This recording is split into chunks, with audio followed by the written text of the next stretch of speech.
ऐसी छोटी छोटी देशों में बड़ी बड़ी बातें होती है साहब।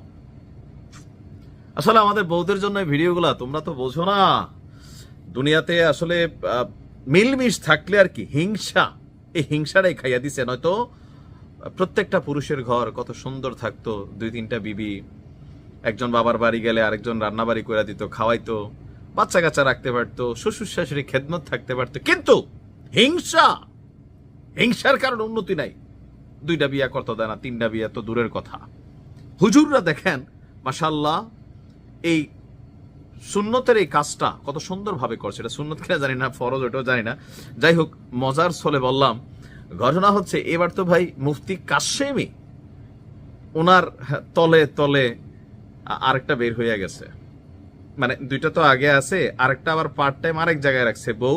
সেই বউ আয়সা আবু তোহা আদনানের বউরে দেখা শরীরে একটা স্পিড আসছে, ভাবছে আমি আর চুপ থাকতাম কা, এ তো সিজন ভাষাই দেই।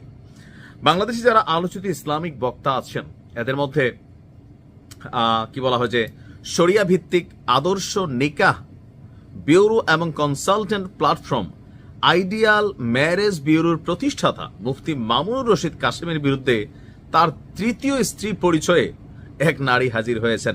এখন চাকরি ডে করে দেখেন আইডিয়াল ম্যারেজ ব্যুরো, মানে বিবাহ নিয়ে তিনি কাজ করেন। তো সেইখানে 2-4টা বিয়া তো করতেই পারে, তবে এই বিয়াটা একটা পেচকিওয়ালা বিয়া। গতকালকে 5টার দিকে তামান্না হাতুন নামক একটা ফেসবুক আইডি থেকে নিজেকে স্ত্রী দাবি করে সেই মহিলা লিখছেন, আমি মুফতি মামুনুর রশিদ কাশেমের 3য় নম্বর স্ত্রী। গত 1 বছর যাবৎ তার সঙ্গে আমার মৌখিক বিবাহের মাধ্যমে সংসার করি। তো তিনি যে মিডিয়া প্রতিষ্ঠান চালান বিবাহের, ওইটাও কি মুখে মুখে হয় নাকি না দলিলপত্র হয়? ভাই রাগ হন খুশি হন, এই দেশে ইসলামের নামে এই দেশে আমাদের যে আলেমরা আছেন এদের তলে তলে যেই পরিমাণ আকাম কুকাম আছে, এর থেকে সাধারণ মানুষ ভালো। আপনি আমার উপর গোস্বা হইতেন পারেন, কিন্তু তলে তলে ওনাদের স্ত্রীরা শুধু কথা বলে না মিডিয়াতে আর কি, কিন্তু প্রত্যেকের ঘরে ঘরে আমার ধারণা 2-4-5টা করে বউ আছে। তো ওনার বক্তব্য হচ্ছে যে 10,000 টাকা কাবিন। তো ওনার বক্তব্য তা নিয়ে আমার কোনো সমস্যা নেই, কিন্তু আমাদের সমস্যা আছে এত কমে ভাই কেন আপনি বিয়া করবেন, তাও মৌখিক বিয়া। এই যে মহিলা আবার হাজির হলো ফেসবুকে বউয়ের দাবি নিয়ে। তার বক্তব্য আইডিয়াল ম্যারেজ ব্যুরো IMB এর মাধ্যম মেয়েদেরকে সংসার দিবে, সেটা ওরা ওয়াদা করে, তাদের দুঃখ কষ্ট তারা দেখবে, কিন্তু এইসবের পিছনে তারা সেই সব নারীদেরকে 1 মাসে 2 মাসের জন্য কন্ট্রাক্ট বিয়ে দেয় কিছু কিছু বড়লোক লোকের সঙ্গে, এবং তারা যখন তখন তাকে ছেড়ে দেয়। তখন প্রশ্ন করে বলে বউ বেশি তর্ক করে তাই ছেড়ে দিয়েছি।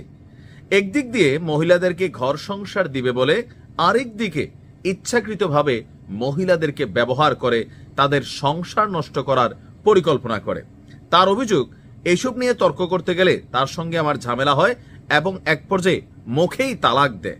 তারপরও আমি আশায় ছিলাম আমার সঙ্গে সংসার ঠিক হয়ে যাবে, এবং তার সঙ্গে আমার তালাক হওয়ার পরেও সে আমার সঙ্গে অবৈধভাবে মেলামেশা করে, এই বলে যে সে সবকিছু ঠিক করে নেবে, এবং সেই সময় আমার গর্ভে একটি বাচ্চাও আসে। ইভেন বাচ্চা আসার আগে সে আমাকে ঘর থেকে বের করে দেয়। আমি আমার মামার বাসায় যাই। কয়দিন পর আমি যখন ডাক্তারের কাছে যাই তখন এই খবর পাই যে আমি গর্ভবতী, এবং সেটা তাকে জানাই।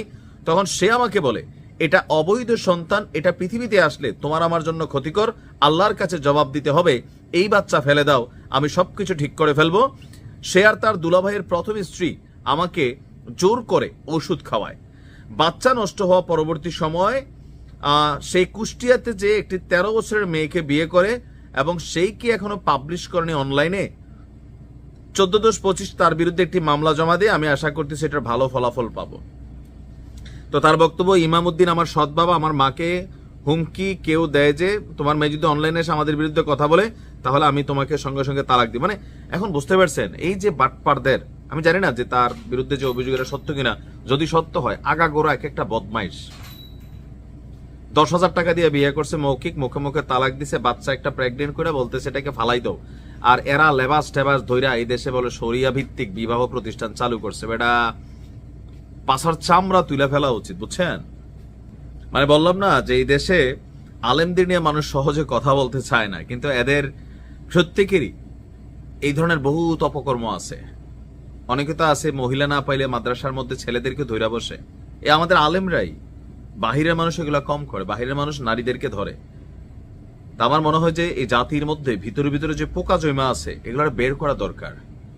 নিশ্চয়ই মুফতি কাসেমি তার এই বিরুদ্ধে যে অভিযোগ আসছে এটার বিরুদ্ধে সে মুখ খুলবে। এখন মুখ খুলে কি হবে সেটা আমরা বুঝি, কারণ এদের আবার একটা মিডিয়া আছে, তারপর আইডিতে আমাদেরকে গালাগালি করার জন্য এদের বট বাহিনী আছে, বিভিন্ন কিছু আছে, কিন্তু এদের বিরুদ্ধে কথা বলতে হবে।